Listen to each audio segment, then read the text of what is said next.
The great thing about traveling pregnant is it doesn't matter where you are in the world, or there's like this connection you have with women, and they want to touch your stomach and they're so happy for you. And it doesn't matter if you speak the same language or not, it's just like that one thing in common that you have. When we found out that we were pregnant, we were snowboarding and ice climbing and doing all these winter crazy activities, and I was pregnant at the time and I had no idea. And I took the pregnancy test and it was a faint line. And I'm like, does that mean it's so faint, but does that mean? And I just kind of went, what? And I went into the bedroom and I told Sia, and I'm like, I'm gonna take the other one. So I took the other test. It was one of the ones that says yes or no. And it said yes. And we were like, oh my God. When we first started trying, we were pretty much traveling nonstop. And I think that played a role in it not happening as soon as I thought it would. And it did take a year and a half to get pregnant, and I actually went to the doctors because I wanted to know what was going on with my body. And they told me I had polycystic ovarian syndrome, and I didn't believe it because they said that they saw these cysts, but I didn't have any other symptoms. So I left saying, you know what, if I do have it, I'm gonna look up natural ways, and I'm just gonna go with how my body feels and make some changes.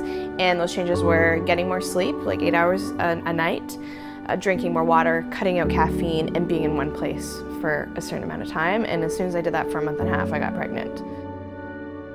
Throughout my pregnancy, I would say the most difficult part would probably be the flying part, because you have to constantly get up to get that blood flow going, to use the washroom. So like I had to have an aisle seat. And being actually in the destination, finding washrooms every hour could be tricky.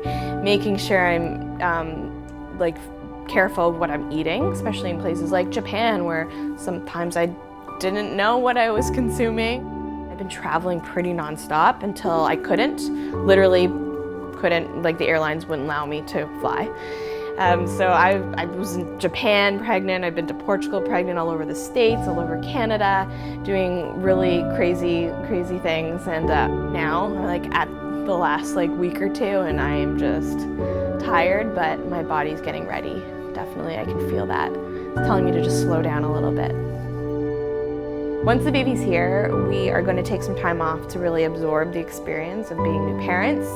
And once the baby's gotten vaccinated and everything, gets their first passport, then we're going to take off and go on our first family adventure. And we're not going to stop traveling.